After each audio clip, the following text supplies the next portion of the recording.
Hey everyone, Kappa Man here, and welcome back to another Yokai Quickie.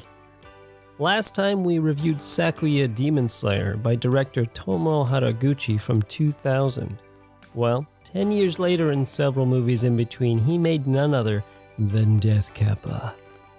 It begins with a young woman named Kanako returning to her hometown of Shirikodama, sounds like a nice place, after a failed attempt at becoming a singing idol in the big city.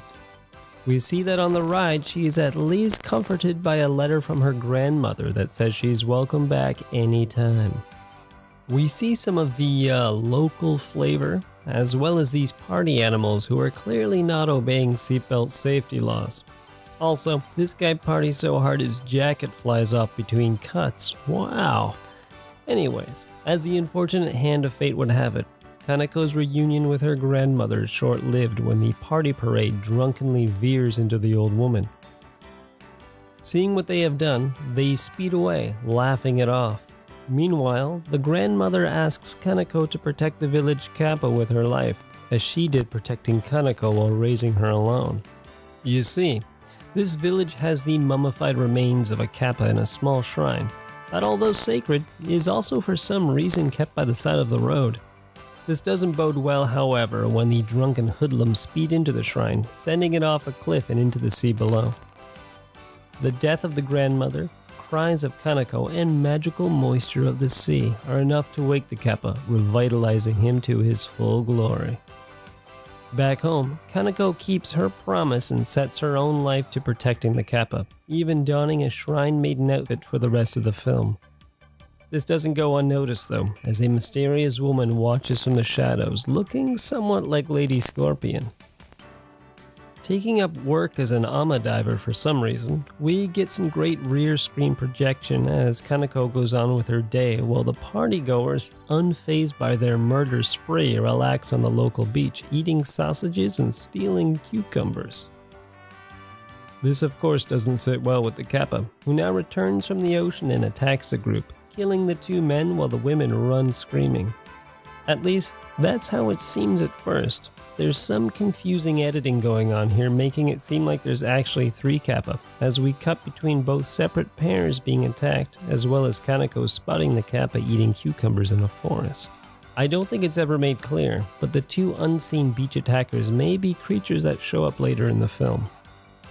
After this, the two surviving beach babes are taken away by mysterious men in black working for the previously mentioned mysterious woman in black. Back at Kanako's home, she finds two children, one real child and one man dressed like a child, which I think might be a cameo by the director. They're listening to her old albums when they discover the Kappa dancing to the music in the yard. It seems even a Kappa cannot resist those fine 80s style J-pop tunes. By this point, they've shown the Kappa costume in full daylight, not holding back at all, which is deserved as it's well made, although his baggy leg skin does look suspiciously like pants.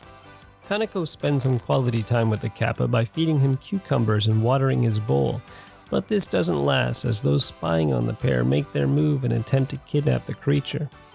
This backfires and the Kappa makes a run for it at Kanako's insistence, since she did swear to protect him with her life. In his absence, the evil attackers decide to take her instead. Whoa, I think this is becoming like some other kind of movies I've seen. Well, without giving away too much, it turns out the female spy is the granddaughter of a scientist that was doing genetic experiments in World War II. That's him, the grandfather, the rotten corpse in the wheelchair. So, being the best granddaughter she can be and wanting to keep crazy in the family, she has taken it upon herself to continue his research with the help of an underground militarized group. Hey, recognize him? That's right, making a cameo is Hideaki Anno, the creator of Neon Genesis Evangelion and director of the recent Shin Godzilla film. So they need the Kappa's DNA to help perfect their super soldiers, which I won't spoil here, but those two girls from earlier are brought back in to show the result of mixing human and creature cells. Of course, they then turn to Kanako, ready to give her a monstrous makeover as well, and this is when things get completely out of hand and end with a massive, hilariously bad CG explosion, mutating one soldier into a Godzilla-sized force. Now we get a look at some wonderful model work, which, while not movie quality, is on par with a weekly kaiju show like Ultraman. Unfortunately, this part of the movie drags on for about 20 minutes. It's just an endless cycle of the kaiju walking around buildings, but only breaking a few.